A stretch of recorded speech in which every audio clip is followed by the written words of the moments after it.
നമ്മുടെ മോഹൻലാൽ സത്യനന്ദിക്കാട് ടീമിൻ്റെ ഹൃദയപൂർവ്വം എന്നുള്ള സിനിമ കണ്ടു. അപ്പോൾ സിനിമയെക്കുറിച്ച് ഒരു പോസിറ്റീവ് നെഗറ്റീവ് റിവ്യൂ ഞാൻ ഉദ്ദേശിക്കുന്നില്ല. സിനിമ വളരെ പേഴ്സണൽ ആയിട്ടുള്ള കാര്യമാണ്. പറ്റുകയാണെങ്കിൽ എല്ലാവരും തിയേറ്ററിൽ പോയിട്ട് കാണാം. പിന്നെ ഒരുപാട് റിവ്യൂസൊക്കെ വന്നതാണ്. പക്ഷേ സിനിമയിൽ വളരെ ഇൻട്രസ്റ്റിംഗ് ആയിട്ട് തോന്നിയ കുറച്ച് കാര്യങ്ങൾ പറയാൻ ശ്രമിക്കാം. ആദ്യമായിട്ട് എനിക്ക് തോന്നിയത് ഇതിൽ മോഹൻലാൽ ഒരു ഹാർട്ട് ട്രാൻസ്പ്ലാന്റ് കഴിഞ്ഞ ഒരു പേഷ്യൻ്റ് ആയിട്ടാണല്ലോ അഭിനയിക്കുന്നത്. അപ്പോൾ വളരെ മൈന്യൂട്ടായിട്ടുള്ള ചില ഡീറ്റെയിൽസൊക്കെ അവർ അതിൽ വളരെ വൃത്തിക്ക് കാണിച്ചിട്ടുണ്ട്. ഉദാഹരണത്തിന് ഡോക്ടറോട് സംസാരിക്കുമ്പോൾ ഡോക്ടറുടെ ബോർഡ് നോക്കി അറിയാം കാർഡിയോ തൊറാസിക് സർജൻ എന്നാണ് എഴുതിയിരിക്കുന്നത്. അപ്പോൾ അതൊക്കെ വളരെ മൈന്യൂട്ടായിട്ടുള്ള ഡീറ്റെയിൽസ് ആണല്ലോ.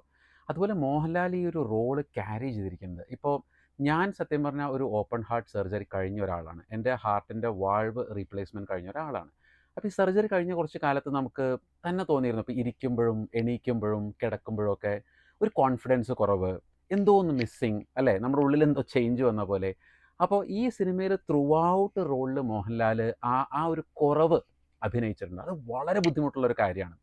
അത് ഓവർ ആക്ട് ചെയ്ത് ചളാക്കാതെ, എന്നാൽ എന്തോ ഒരു ബലഹീനത ഉള്ള ഒരാളുടെ പോലെ ആ ഒരു കറക്റ്റ് ഒരു ഒരു ഹാർട്ട് ട്രാൻസ്പ്ലാന്റ് ചെയ്ത ഒരു വ്യക്തിയുടെ അഭിനയം എങ്ങനെ ഉണ്ടായിരിക്കും അത് അതേപോലെ ചെയ്തിട്ടുണ്ട്.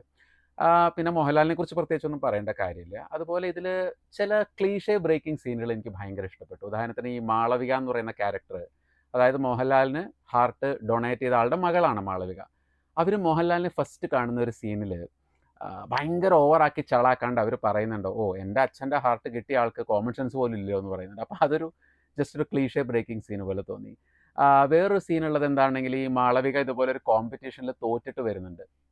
അപ്പം മോഹൻലാൽ വെറുതെ എൻകറേജ് ചെയ്യുന്നതിന് പകരം മോഹൻലാൽ പറയുന്നുണ്ട്, അതായത് ജന്മനാ കഴിവൊന്നുമില്ലെങ്കിൽ വെറുതെ എൻകറേജ് ചെയ്തിട്ട് കാര്യമൊന്നുമില്ല, ഇതിന് പോവാതിരിക്കുകയാണ് നല്ലതെന്ന് പറയുന്നുണ്ട്. അപ്പോൾ അത് ആ സിനിമയിൽ നൈസായിട്ട് പ്ലേസ് ചെയ്തിട്ടുണ്ട്. അതുപോലെ ആ ഷൂട്ടിംഗ് കോമ്പറ്റീഷനിൽ തോറ്റതിന് ശേഷം ഈ മാളവിക ഡ്രിങ്ക്സ് കഴിക്കുന്നുണ്ട് ഒരു പബ്ബിൽ കയറിയിട്ട്. അത് അത് വളരെ നോർമലൈസ് ചെയ്തിട്ടാണ് എടുത്തിരിക്കുന്നത്. സാധാരണ മലയാള സിനിമകളിലൊക്കെ പാർട്ടിയും ബഹളവും ഭയങ്കര ഓവറാക്കലും, ഇതിൽ ഒരു ഡേ ടൈമിൽ നമ്മൾ ജസ്റ്റ് ഒരു റെസ്റ്റോറൻറ്റിൽ പോകുന്ന പോലെ ഒരു പബ്ബിൽ കയറി ഒരു ഡ്രിങ്ക്സ് കഴിച്ചിറങ്ങുന്നുണ്ട്. അത് നമുക്ക് ആ ഒരു സിനിമയിൽ ഫീൽ ചെയ്യില്ല. ഇയാൾ കള്ള് കുടിക്കുന്നുണ്ട് ഈ ക്യാരക്ടർ.